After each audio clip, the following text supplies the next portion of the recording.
जय हिंद दोस्तों, स्वागत है आप सबका एक बार फिर से आपके अपने यूट्यूब चैनल नॉलेज ग्रंथ में। दोस्तों, unit 7 science and technology part 12। इसके पहले 11 पार्ट बेहतरीन तरीके से कवर कराए जा चुके हैं। उनसे आने वाले सारे क्वेश्चन को आप सॉल्व करने में सक्षम होने वाले हैं। आज हम इसका पार्ट 12 पढ़ रहे हैं, जो आपका स्पेस सैटेलाइट्स और इसके टाइप्स जो है आपके सिलेबस के अकॉर्डिंग हम चल रहे हैं। इसमें सिलेबस में पहले दिया हुआ है आपका कि बेसिक प्रिंसिपल ऑफ साइंस, वो हमने कवर कर दिया है। इसके बाद हमने important Indian scientific research institute, उसको भी कवर कर दिया है और उनके अचीवमेंट्स को भी। इस आज हम पढ़ रहे हैं सैटेलाइट और इसके नेक्स्ट हम पढ़ेंगे आपके स्पेस टेक्नोलॉजी के बारे में। तो आज हम स्पेस सैटेलाइट को कंप्लीट कर देंगे। तो इसके पहले अगर आपने हमारे वीडियो नहीं देखे हैं तो 11 पार्ट तक वीडियो आप जाके देख लीजिए, क्योंकि यूनिट 7 बहुत ज्यादा इंपॉर्टेंट यूनिट हो जाती है आपके एमपीपीएससी के लहजे से, क्योंकि नया पैटर्न जो चेंज हुआ है उसमें साइंस एंड टेक एनवायरनमेंट को बहुत ज्यादा महत्व दिया जा रहा है। आजकल जो भी एग्जाम हो रहे हैं, यूपीएससी का एग्जाम ले लीजिए आप, जितने भी स्टेट टीसीएस के एग्जाम हो रहे हैं, बिकॉज ये जो है सब एप्लीकेशन स्टैंडर्ड के क्वेश्चंस होते हैं। ठीक है, इनका करंट से बहुत ज्यादा रिलेशन होता है, इसलिए इनसे क्वेश्चन आने की संभावना आपकी बढ़ जाती है। तो चलिए हम शुरू करते हैं, लेकिन इससे पहले अगर आपने हमारे चैनल को सब्सक्राइब नहीं किया है दोस्तों, तो जाकर उसे सब्सक्राइब कर लें, जिससे आगे आने वाले सारे वीडियो की इन्फॉर्मेशन आपको मिलती रहे। तो आशा कर रहे हैं हम आपने हमारे चैनल को सब्सक्राइब कर दिया होगा। दोस्तों, वीडियो में जो भी क्वेश्चन पूछे जाते हैं उनके आंसर देने की आप कोशिश कीजिए। आपको आते हैं तो भी कोशिश कीजिए, अगर नहीं आते हैं तो आप पढ़ के देने की कोशिश कीजिए, इससे आपका रिवीजन भी होगा। तो चलिए शुरू करते हैं, समझते हैं। वीडियो को शेयर कीजिए, जिससे आपके जो और साथी लोग हैं, जिन्हें इस तरह की वीडियो की जरूरत है, जिन्हें रिसोर्सेज चाहिए फ्री में, जिनके पास फंड नहीं है कोचिंग करने के लिए, तो उनकी हेल्प हो जाए। मेरा जो मेन मोटो वीडियो बनाने का यही है। चलिए शुरू करते हैं दोस्तों। हम बात कर रहे हैं आज सैटेलाइट की। तो सैटेलाइट एक्चुअली दो टाइप के सैटेलाइट होते हैं। एक होता है नेचुरल सैटेलाइट, एक होता है आर्टिफिशियल सैटेलाइट। हम जो पढ़ रहे हैं वो आर्टिफिशियल सैटेलाइट पढ़ रहे हैं, क्योंकि जो नेचुरल सैटेलाइट है हम लोग आपका ज्योग्राफी में पढ़ते हैं, जियोग्राफी जो एस्ट्रोनॉमी पढ़ते हैं तो हम लोग उसमें पढ़ते हैं। तो हम लोग ये आर्टिफिशियल सैटेलाइट पढ़ रहे हैं। तो एक आर्टिफिशियल सैटेलाइट क्या होता है? एक आर्टिफिशियल सैटेलाइट जो आपकी मैन मेड बॉडी होती है, जिसको एक ऑर्बिट में अर्थ के चारों ओर या किसी भी प्लेनेट के चारों ओर लगा दिया जाता है। किस पर्पज के लिए? To collect information about it और फॉर कम्युनिकेशन पर्पज। या तो उनसे कुछ इंफॉर्मेशन निकालने के लिए, उसमें कुछ रिसर्च करने के लिए, या तो आपका कम्युनिकेशन, जितने भी आप टेलीफोनिक कम्युनिकेशन करते हैं और या सैटेलाइट कम्युनिकेशन करते हैं, तो इन्हीं आर्टिफिशियल सैटेलाइट के थ्रू करते हैं। जैसे द इंटरनेशनल स्पेस स्टेशन भी एक टाइप का आर्टिफिशियल सैटेलाइट है। बिकॉज ये इसके अंदर जो लोग रहते हैं वो रिसर्च के लिए जाते हैं, और ये अर्थ के चारों ओर एक ऑर्बिट में घूमता रहता है। कितने टाइप के ऑर्बिट होते हैं वो हम पढ़ेंगे आपका जब स्पेस टेक्नोलॉजी इसके बाद वाले वीडियो में। ठीक है, तो आप इस पे बिल्कुल टेंशन मत लीजिए कि आपको नहीं पता। इसके बारे में आप बिल्कुल 100% आपको सब कुछ पता होने वाला है। तो सिंपल आर्टिफिशियल सैटेलाइट वो चीज होती है जो एक इंसान बनाता है या मनुष्य द्वारा बनाई होती है, और किसी भी अर्थ या प्लेनेट के चारों ओर घूमती रहती है। क्योंकि उसको क्या करना होता है, उसको स्पेसिफिक पर्पस दिया होता है, या तो आप इंफॉर्मेशन कलेक्ट करें या तो आप कम्युनिकेशन में हेल्प करें। तो इनको जिसके बारे में पहले ही पढ़ चुके हैं, जो हमने आपका साइंटिफिक रिसर्च इंस्टीट्यूट पढ़ा था, इसरो, उसमें पढ़ा था हमने। तो Indian national committee for space research, जिसको इनकॉस्पार कहते हैं, जो आपकी सारा भाई और डॉक्टर रामनाथन जी ने स्टार्ट किया था। तो 1962 में करीब इसको स्टार्ट किया गया था, और आपका 1969 में इसका नाम जो है आपका इसरो कर दिया गया था। ठीक है, तो इसरो की स्थापना हम 1969 बोलते हैं, जबकि इसका प्रीडेटर जो होती है इनकोस्पार थी। 1966 में पहला experimental satellite communication earth station जो है वो आपका अहमदाबाद गुजरात में ऑपरेशनलाइज किया गया था। इंपॉर्टेंट है, वेरी मोस्ट इंपॉर्टेंट नहीं बोल रहा हूं क्योंकि इससे पूछा नहीं जाएगा, बट आपको पता होना चाहिए कि इंडिया का पहला जो अर्थ सैटेलाइट जो था वो आपका 1967 में अहमदाबाद से ऑपरेशनलाइज किया गया था। उसके बाद बात करें, एप्पल जो था वो इंडिया का पहला जियो स्टेशनरी एक्सपेरिमेंटल कम्युनिकेशन सैटेलाइट। देखिए, ये अर्थ स्टेशन था और ये कम्युनिकेशन सैटेलाइट बात के लिए यूज होता था 1977 से 83 तक। और इसको एरियन 1 जो आपका फ्रेंच गुयाना से 1991 में लॉन्च किया गया था। तो इसका नाम आप थोड़ा सा याद रख लीजिए कि एप्पल इंडिया का पहला कम्युनिकेशन सैटेलाइट था। चलिए आगे बढ़ते हैं। उसके बाद बात करेंगे सैटेलाइट के बारे में। सैटेलाइट्स को उनके पर्पज के हिसाब से या उनकी साइज के हिसाब से हम 5 टाइप में डिवाइड कर सकते हैं। फर्स्ट आपका होता है जियो स्टेशनरी सैटेलाइट, दूसरा आपका होता है अर्थ ऑब्जर्वेशन सैटेलाइट, तीसरा आपका होता है नेविगेशन सैटेलाइट, चौथा आपका होता है स्पेस मिशन, और पांचवा आपका होता है स्मॉल सैटेलाइट। ठीक है, तो जियो स्टेशनरी सैटेलाइट जो आपका कम्युनिकेशन के पर्पज में आता है, जिसमें आपका इनसैट सीरीज, जीसैट सीरीज और एजुकेशन सैट सीरीज और अहम सैट सीरीज होता है। उसके बाद अर्थ ऑब्जर्वेशन सीरीज में आईआरएस सीरीज जो होता है आपका, कार्टोसैट सीरीज होता है, रिसोर्स सैट सीरीज होता है, ओशियन सैट सीरीज होता है और रिसैट होता है। ठीक है, जिसमें आपका एस्ट्रोसैट भी आता है। उसके बाद नेविगेशन सैटेलाइट में गगन और आपका नाविक होता है। ठीक है, पहले इसका नाम IRNSS था, अब इसमें नाविक भी जोड़ दिया गया है। उसके बाद स्पेस मिशन में आपका मॉम जो मिशन मंगल के लिए स्टार्ट हुआ, गगनयान है चंद्रयान 2, और स्मॉल सैटेलाइट में आपका जुगनू जो होता है, इसको नैनो सैटेलाइट कहते हैं। इसको आपको बस ध्यान रखना है कितने टाइप के सैटेलाइट होते हैं, इसके बारे में हम बात करेंगे, क्योंकि जियो स्टेशनरी जब ऑर्बिट की बात करेंगे तो इसके बारे में थोड़ा ज्यादा डिटेल में हम पढ़ पाएंगे। ठीक है, तो उसके बाद हम बात करें एस्ट्रोनॉमिकल सैटेलाइट। एस्ट्रोनॉमिकल सैटेलाइट क्या होते हैं? This satellite is used for the observation of distant star and other object in the space. India का एस्ट्रोसैट इस टाइप का एक सैटेलाइट है। ठीक है, इसका नाम से पता चल रहा है एस्ट्रो सैटेलाइट मैंने एस्ट्रोनॉमिकल सैटेलाइट। इसका काम है कि जो दूर बहुत सारे स्टार होते हैं, प्लैनेट्स होते हैं, उनमें उनमें क्या ऑब्जर्वेशन करना है, इसका यूज होता है। उनमें रिसर्च करने के लिए, उनको देखने के लिए यूज होता है एस्ट्रोनॉमिकल सैटेलाइट का। तो astronomical satellite are those which are used for the observation of distant, मतलब जो दूर पे प्लेनेट है, जो दूर पे गैलेक्सीज है, इवन अदर स्पेस ऑब्जेक्ट्स जो रहते हैं आपके। ठीक है, तो उनके बारे में पता करने के लिए होता है। Astronomical performance from the earth surface is limited by earth atmosphere condition, because अर्थ के एटमॉस्फेयर कंडीशन के ऊपर होता है कि अगर बहुत क्लियर रहेगा तो ही आप देख पाएंगे। इसलिए इन सैटेलाइट को थोड़ा ऊपर लगा दिया जाता है, जिससे आराम से ये उससे डाटा कलेक्ट कर पाए, या उसमें हम उनसे जो उसमें जो आपको इंफॉर्मेशन मिल रही है वो हम अर्थ पे बैठ के देख सकते हैं। उसमें से the most famous astronomical satellite आपका हबल टेलीस्कोप है। ठीक है, इसका नाम आपने सुना होगा, नासा द्वारा बनाया गया है, ये टेलीस्कोप है, हबल टेलीस्कोप है। इसको अभी रिटायर करके एक नए टेलीस्कोप की बात कही जा रही है, आप उसका नाम हमें बताएंगे। ठीक है, तो हबल टेलीस्कोप भी एक टाइप का एस्ट्रोनॉमिकल सैटेलाइट है। इस, इसका काम देखिए, अगर देखें तो हम इसका काम अगर देखें तो estimate magnetic field of the neutron stars stars से, क्योंकि स्टार्स आपको पता है किससे मिलकर बना है। ठीक है, आपने बिग बैंग थ्योरी पढ़ी होगी, तो उसकी एक मैग्नेटिक फील्ड होती है, तो उसकी एक मैग्नेटिक फील्ड को पता करने के लिए, उसके अलावा स्टार की बर्थ को पता करने के लिए, कैसे स्टार बना और उसकी हाई एनर्जी प्रोसेस कैसे होती है, जो हमारी गैलेक्सी से ज्यादा दूर है, उसके बारे में हमें पता करने के लिए हम एस्ट्रोनॉमिकल सैटेलाइट का यूज करते हैं। तो इसका नाम बस आप ध्यान रख लीजिए कि एस्ट्रोसैट जो है एक टाइप का एस्ट्रोनॉमिकल सैटेलाइट है, इंपॉर्टेंट। इससे ज्यादा आपसे कुछ नहीं पूछेगा, पूछ सकता है कि एस्ट्रोनॉमिकल सैटेलाइट किस टाइप का सैटेलाइट है या किस पर्पज के लिए यूज आता है, तो आप बता देंगे कि observation of the distant planet या गैलेक्सीज के लिए। उसके बाद बात करें कम्युनिकेशन सैटेलाइट। कम्युनिकेशन सैटेलाइट पहले आपका कम्युनिकेशन के लिए यूज होने वाला है। This satellite possibly from the greatest number of satellite that are in, सबसे ज्यादा सैटेलाइट जो अभी आपके ऑर्बिट में है वो कम्युनिकेशन सैटेलाइट है। They are used for the communication over large distance. INSAT और GSAT of the India comes at, मतलब इनसैट और जीसैट को आप यहाँ लिखिए। इनसैट और जीसैट का कहीं भी नाम याद आए तो आप इसको कम्युनिकेशन सैटेलाइट समझेंगे। ठीक है, Indian national satellite system, INSAT, देखिए इनसैट का फुल फॉर्म यही है, Indian National Satellite System, which are placed in the geostationary orbit, are one of the largest domestic communication satellite system in Asia Pacific region. Asia Pacific region में सबसे बड़ा जो satellite है, system है, उसको Indian national satellite system बोलते हैं, जो आपका कम्युनिकेशन के लिए यूज आता है। ये 1983 में स्टेब्लिश किया गया था, और किसके साथ? इनसैट 1B के साथ। ठीक है, इनसैट 1B के साथ इसको स्टेब्लिश किया गया था, और it is initiated major revolution in India communication sector and sustain the same later, मतलब सबसे बड़ा जो कह सकते हैं आप क्रांति जो बोली गई थी सैटेलाइट के केस में, तो इनसाइट 1B सबसे बड़ी क्रांति थी।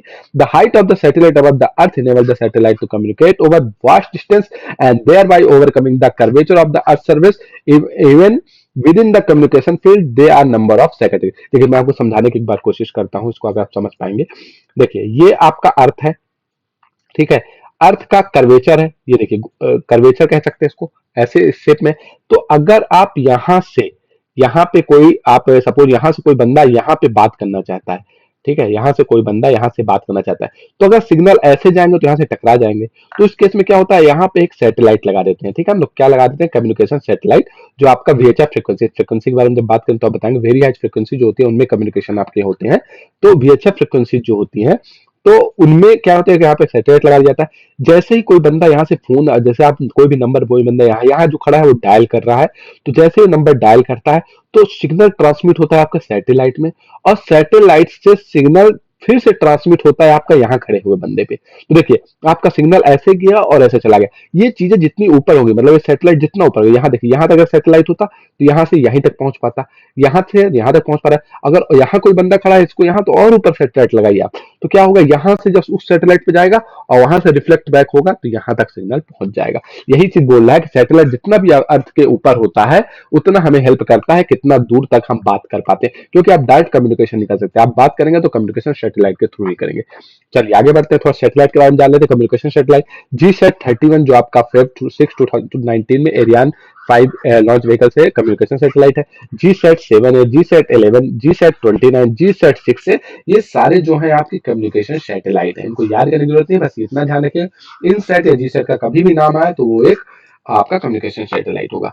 उसके बाद बात करें अर्थ ऑब्जर्वेशन सैटेलाइट। देखिए नाम से ही पता चल रहा है कि अर्थ के ऑब्जर्वेशन के लिए, तो this satellite are used for the observing the earth surface and as a result they are often termed geographic satellite, क्योंकि किसी अर्थ की जियोग्राफी के बारे में पढ़ता है, उसके बारे में पता करता है, इसको जियोग्राफिकल सैटेलाइट भी बोलते हैं। तो आपसे क्वेश्चन पूछ लेता है, which type of satellite is known as the geographic satellite.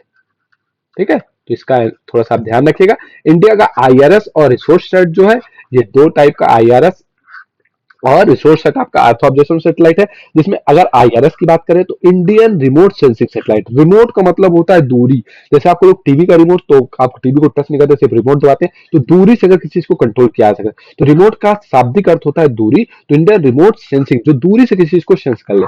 System was commission with the launch of IRS-1। 1988 में IRS-1 लॉन्च किया गया था with 11 satellite in operation. IRS is the largest civilian remote sensing satellite constellation in the world, providing imagery in the variation of spatial resolution, spectral band and straps। ये बोल रहा है कि IRS जो है, जो आपका 1988 में लॉन्च किया गया था, ये कॉन्स्टलेशन का मतलब होता है सैटेलाइट का समूह।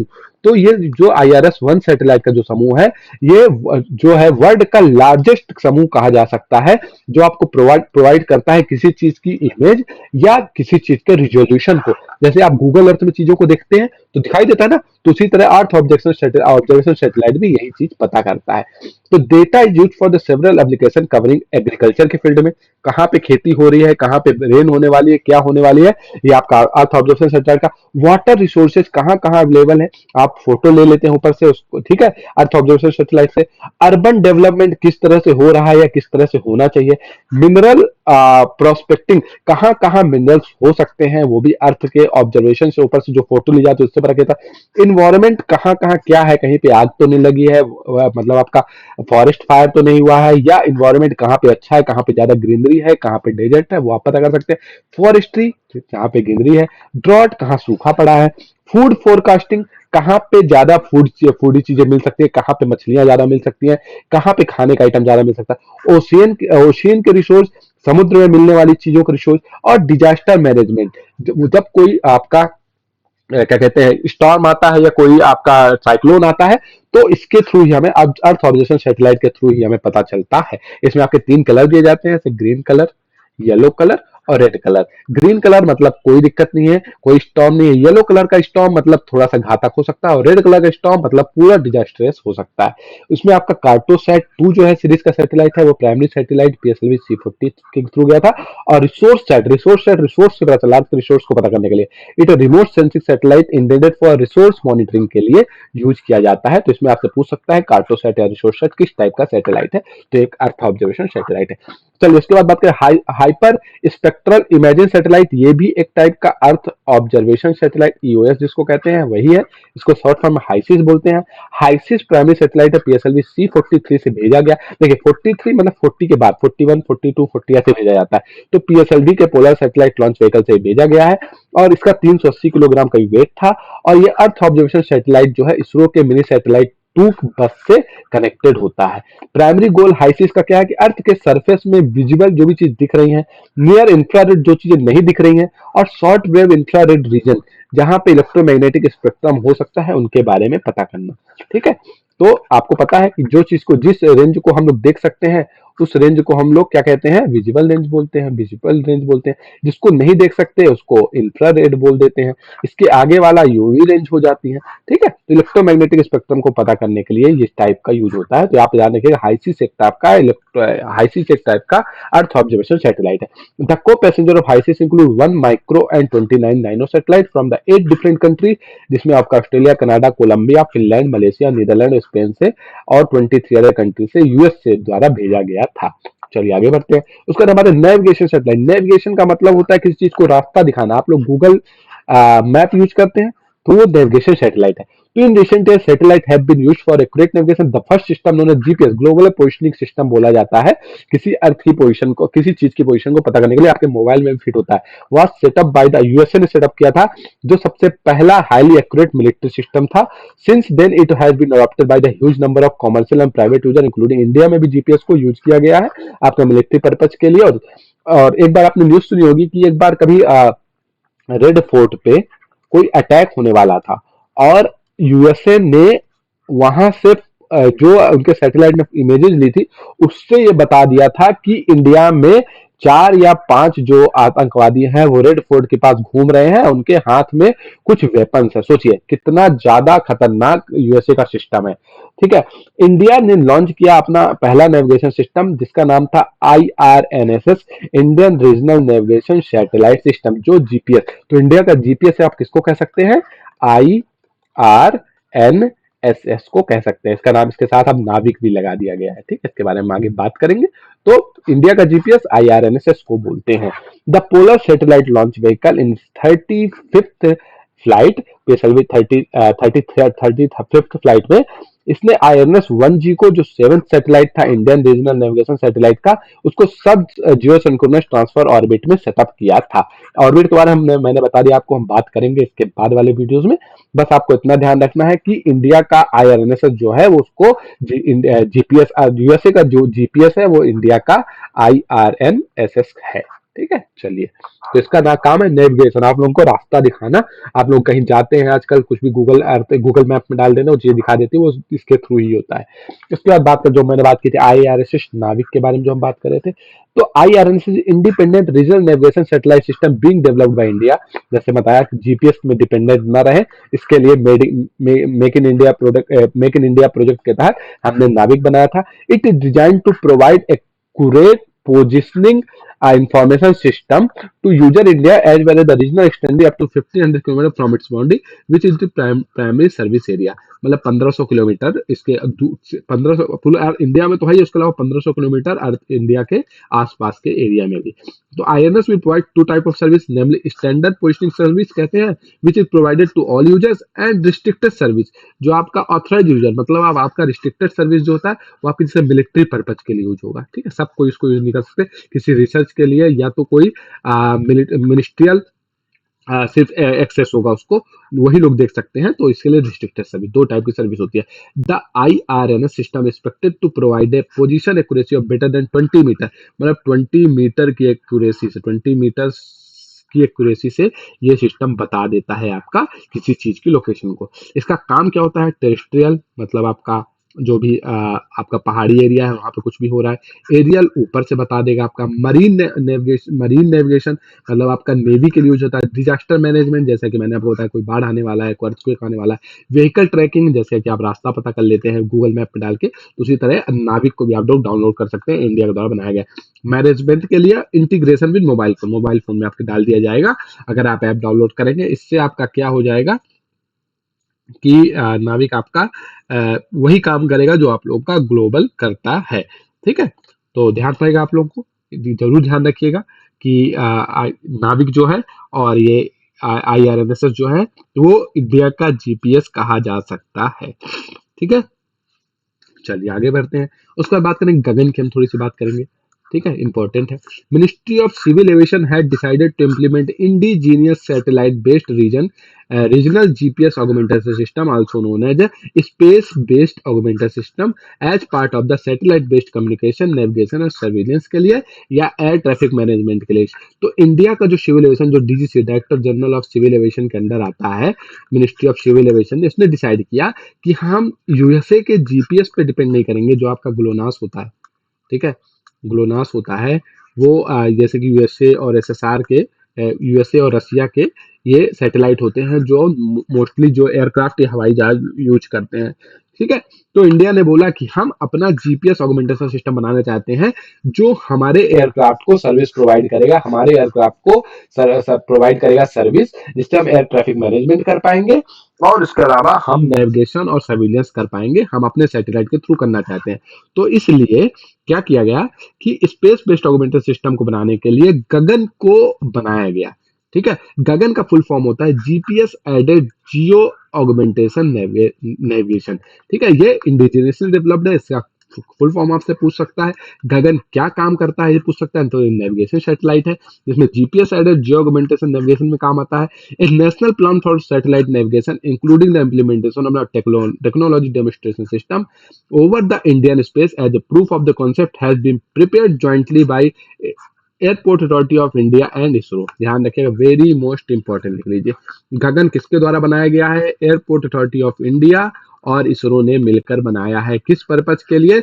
सिविल एविएशन एयरक्राफ्ट के सर्विलियंस और मैनेजमेंट के लिए। इतना ध्यान आपको रखना है। चलिए अब थोड़ा सा रिकॉन्सियंस सैटेलाइट के बारे में जान लेते हैं। ए रिकॉन्सियंस सैटेलाइट और इंटेलिजेंस सैटेलाइट जो बोलते हैं आपका, कॉमनली इसको स्पाई सैटेलाइट, स्पाई से आपको पता चल गया, स्पाई मतलब होता है आपका जो कि गुप्तचर जो होते हैं, किसी चीज को छुप के जो देखते हैं। ठीक है, इज अर्थ ऑब्जर्वेशन सैटेलाइट और communication satellite deployed for military और इंटेलिजेंस पर्पज के लिए यूज किया जाता है। This satellite able to see object on the ground and are accordingly use for military purpose. जैसे कि मैंने, अगर आपने ये मूवी देखी है, उरी देखी है सबने, उरी आपने मूवी देखी है, उसमें एक ड्रोन यूज हो रहा है। ठीक है, तो ड्रोन भी एक टाइप का ही सैटेलाइट कहा जाता है। ठीक है, तो उसमें एक ड्रोन जो बच्चा बनाता है वहां पे डीआरडीओ में जो वो ईगल का या गरुड़ के रूप में जो बनाया जाता है, बाद में उड़ता हुआ जाता है, उनका रास्ता दिखाता है, तो वो एक टाइप का है। तो इसको आप रिकॉन्सेंस सैटेलाइट, स्पाई सैटेलाइट बोल सकते हैं। दो drone are a part of reconnaissance satellite, जो मैंने बता दिया है। ठीक है, उसके बाद हम बात करें वेदर सैटेलाइट। वेदर सैटेलाइट नाम से आपको पता चल रहा है, तो as the name implies, these satellites used for to monitor the weather. They have helped consider for the forecasting of the weather. Indian Meteorological Department (IMD) जो रिस्पॉन्सिबल होता है किसी चीज के नोटिफिकेशन जारी करने के लिए, या जो होता है वो आपकी वार्निंग जारी करता है, आईएमडी जारी करता है, तो उसके लिए हेल्प के लिए वेदर सैटेलाइट बनाया गया था। और इस क्या करता है कि आपका जो अर्थ का जो जो भी आपका इंडिया में वेदर होने वाला है, क्लाइमेट वाला स्टॉर्म आने वाला है, कोई थंडर स्टॉर्म आने वाला है, या तो आपका साइक्लोन आने वाला है, वो कौन बताएगा, या कब से बारिश होने वाली है, वो सब वेदर सैटेलाइट के थ्रू पता चलता है। इंडिया का कल्पना वन और माफ कीजिएगा, इंडिया का कल्पना वन और इनसैट 3 जो है, इंडिया का कल्पना वन और इनसैट 3 जो है, ये वेदर वेदर सैटेलाइट है। तो इनसैट 3 जैसे कि बताया अर्थ ऑब्जर्वेशन सैटेलाइट टाइप ही होता है, और कल्पना वन जो है आप ध्यान रखिएगा वेदर सैटेलाइट। कल्पना वन किस टाइप का सैटेलाइट है? तो एक वेदर सैटेलाइट है। चलिए आगे बढ़ते हैं, थोड़ा सा बात करते हैं माइक्रोसैट। नाम से पता चला, माइक्रो मतलब छोटा। ठीक है, माइक्रो मतलब छोटा। 10 टू पावर कितना होता है? 6 के आसपास, जहां तक मुझे पता है होता है। ठीक है, माइक्रो मतलब 10 टू पावर -6, ठीक है, के आसपास होता है माइक्रो। ठीक है, द टर्म माइक्रो सैटेलाइट और microsat usually apply to name of the artificial satellite which a weight less than 10 से 100 केजी, 10 से 10 केजी से 100 केजी के वेट का। चलिए आप कमेंट सेक्शन में बताइएगा, इंडिया का सबसे छोटा एक सैटेलाइट एक बच्चे ने बनाया था। ठीक है, उसका नाम बताना है और उसने कौन सा सैटेलाइट बताया बनाया थे, आप कमेंट सेक्शन में हमें बताना है। ठीक है, तो 10 और 100 केजी के बीच सैटेलाइट को माइक्रो सैटेलाइट बोलते हैं। However this is not a official convention and sometimes those terms can refer to satellite larger than that or smaller. मतलब छोटे सैटेलाइट को हम कहते हैं माइक्रो सैटेलाइट बोलते हैं। PSLV C40 carries A micro satellite built by ISRO is as a co-passenger payload microsat is a small satellite 100 kilo का that derived heritage from IMS-1 bus in the recent launch of the Cartosat। Cartosat से एक IMS-1 बस के through एक satellite launch किया गया था, उसके बाद ये वर्ड जो आया था माइक्रोसैट आया था। तो आपको इतना ध्यान रखना है कि 100 किलो के आसपास जो होता है, 100 किलो से कम वाला, जो उसको माइक्रो सैटेलाइट। उसके बाद नैनो सैटेलाइट 10 टू पावर -9, जो उससे भी छोटा होता है। द टर्म नैनो सैटेलाइट और nanosat is applied to the artificial satellite which are wet mass between 1 से 11 किलो। मतलब 10 किलो तक तो आपका, 10 से 100 तो आपका माइक्रो हो गया, तो 10 से भी जो कम है उसको हम लोग क्या बोलेंगे? नैनो सैटेलाइट बोलते हैं। तो PSLV 337 carried two ISRO nominal satellites, INS-1A, INS-1B as a co-passenger satellite, which was launched in 2017 में. INS-1C was launched by PSLC-40 on 18 में co-passenger satellite लॉन्च किया गया था. तो ठीक है, INS-1A और INS-1B, INS-1C जो आपके हैं नैनो सैटेलाइट हैं. तो इसके बाद हम थोड़ा सा पढ़ लेते हैं आपका एकेडमिक इंस्टीट्यूट सैटेलाइट, जिसका आपको पढ़ाई के लिए यूज आते हैं वो सैटेलाइट या रिसर्च के लिए यूज आते हैं, उसको एकेडमिक सैटेलाइट बोलते हैं. ISRO has influenced educational institute bye it's activity like making satellite for communication, remote sensing and astronomy. ठीक है, इसरो ने बनाया कम्युनिकेशन के लिए, रिमोट सेंसिंग, एस्ट्रोनॉमी के. The launch of Chandrayaan 1 increase the interest of university and institute toward making experimental student satellite capable. अब हम हमें बताइएगा चंद्रयान 1 का लॉन्च कब किया गया था. Very most important. चंद्रयान 1 का और चंद्रयान 2 का लॉन्च हमने पढ़ा दिया इससे पहले. आप हमें बताइएगा कमेंट सेक्शन में कब किया गया था.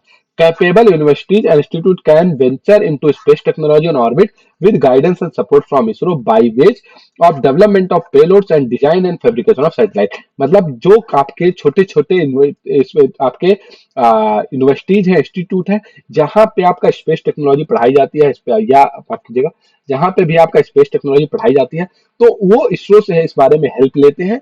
तो उसके लिए आपका एकेडमिक इंस्टीट्यूट सैटेलाइट बनाए गए हैं, जो इनकी डिटेल्स जो होती है, इसरो के पास जो डिटेल्स होती है वो प्रोवाइड करते हैं किसको, आपके जो इन यूनिवर्सिटीज को. इनका जैसे आपका कलम सैट V2, प्रथम, सत्यभामा सैट, स्वयं और जुगनू. जुगनू आपका एक नैनो एकेडमिक सैटेलाइट है, सबसे छोटा नैनो सैटेलाइट है.